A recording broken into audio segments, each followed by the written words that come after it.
warahmatullahi wabarakatuh. Kali ini jumpa lagi bersama saya, Ibu Eka. Hari ini kita temanya mengenai sistem administrasi di negara maju, yaitu kita membahas negara Amerika Serikat.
Administrasi negara Amerika Serikat di dalam kekuasaannya itu ada yang namanya kekuasaan legislatif.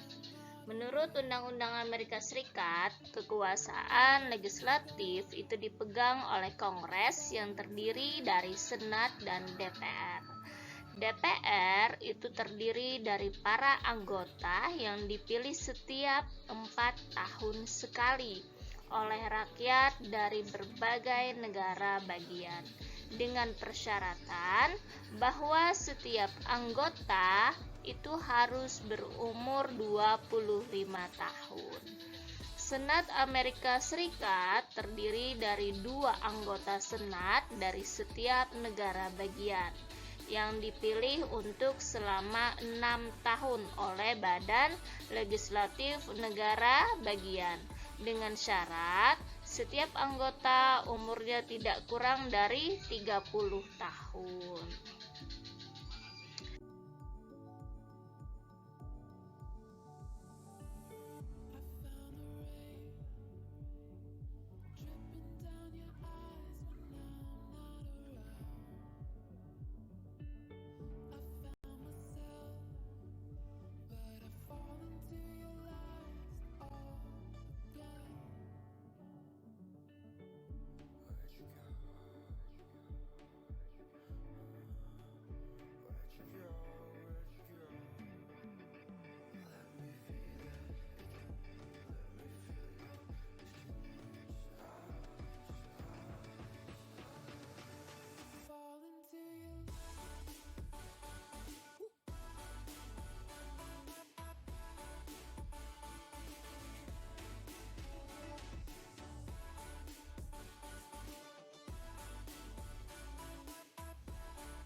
Kekuasaan Kongres Itu yang pertama adalah meminjam uang atas dasar kredit. Kemudian mengatur perdagangan luar negeri, membuat peraturan yang seragam tentang naturalisasi dan undang-undang tentang kebangkrutan dari seluruh negara.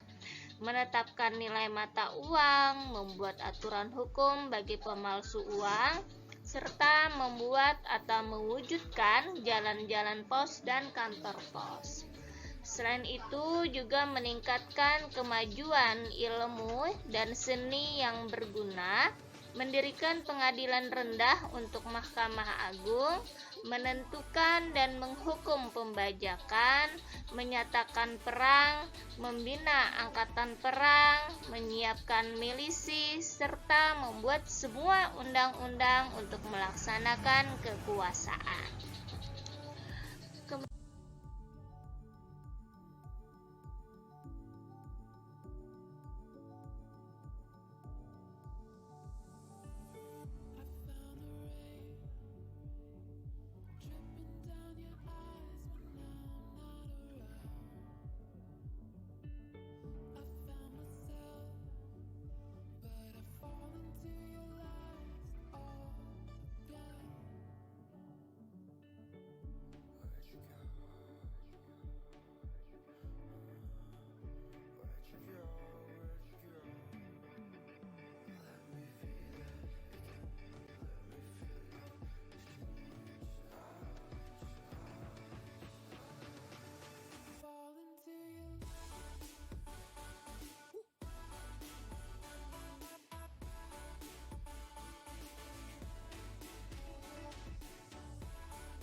Kita beralih kepada kekuasaan eksekutif. Kekuasaan eksekutif dilakukan oleh presiden dan wakil presiden untuk selama masa jabatan 4 tahun dengan syarat tidak boleh lebih dari 2 kali masa jabatan.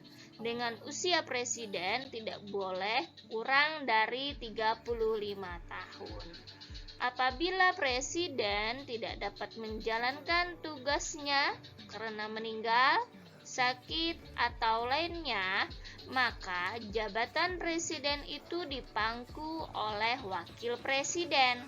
Demikian pula halnya bila wakil presiden berhalangan, maka Kongres menentukan pejabat presiden sama presiden sampai presiden terpilih. Sebelum memangku jabatan presiden atau wakil presiden, presiden harus bersumpah atau berjanji. Kemudian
Dalam kekuasaan yudikatif, kekuasaan Amerika Serikat dipegang oleh Mahkamah Agung dan dalam pengadilan rendah dari waktu ketentuannya itu ditetapkan oleh Kongres pada jaksa, baik jaksa agung, jaksa tinggi, atau jaksa rendah akan memangku jabatannya selama-lamanya dipandang mempunyai kelakuan baik.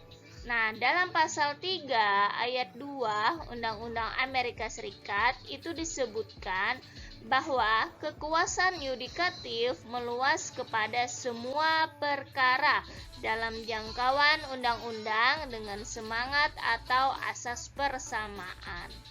Semua pengendalian terhadap kecuali dalam impeachment akan dilakukan oleh hakim di tempat mana kejahatan itu dilakukan.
Di dalam badan eksekutif itu terdapat 11 kementerian. Yang pertama, Kementerian Pertanian, Kementerian Perdagangan, Kementerian Pertahanan, Kementerian Kesehatan, Pendidikan dan Kesejahteraan, Kementerian Perumahan dan Pengembangan Pedesaan, Kementerian Dalam Negeri, Kementerian Tenaga Kerja, Kementerian Transportasi, Kementerian Kekayaan Negara atau Treasury, Kementerian Kehakiman, dan yang terakhir itu adalah Kementerian Luar Negeri.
Leonard Dewey, dia pada bukunya Introduction to the Study of Public Administration itu ada dua hal. Yang pertama, usaha agar supaya jalannya pemerintahan sesuai dengan undang-undang. Kemudian yang kedua itu untuk melindungi hak asasi setiap manusia.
Pengawasan preventif di dalam Amerika Serikat itu yang pertama adalah kebijakan negara yang ditetapkan dalam undang-undang, kemudian pengangkatan para menteri yang memimpin kementerian sebagai aparatur administrasi negara tingkat tinggi memerlukan persetujuan 2 atau 3 anggota Senat atau Kongres. Ini tercantum pada pasal 2 ayat 1 Konstitusi Amerika Serikat.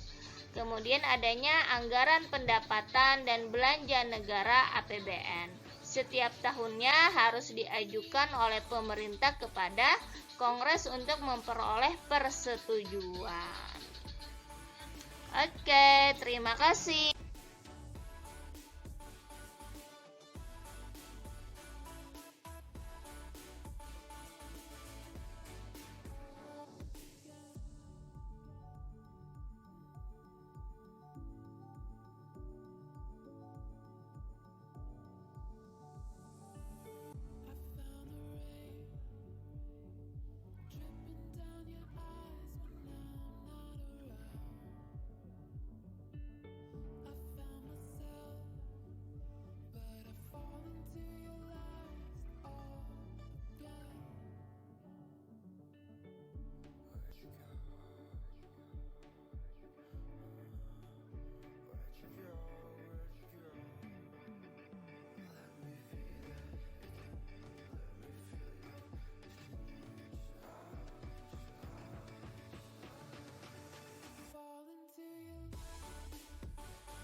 demikian masalah kita bahas mengenai negara Amerika Serikat, yaitu adalah negara yang maju. Assalamualaikum warahmatullahi wabarakatuh.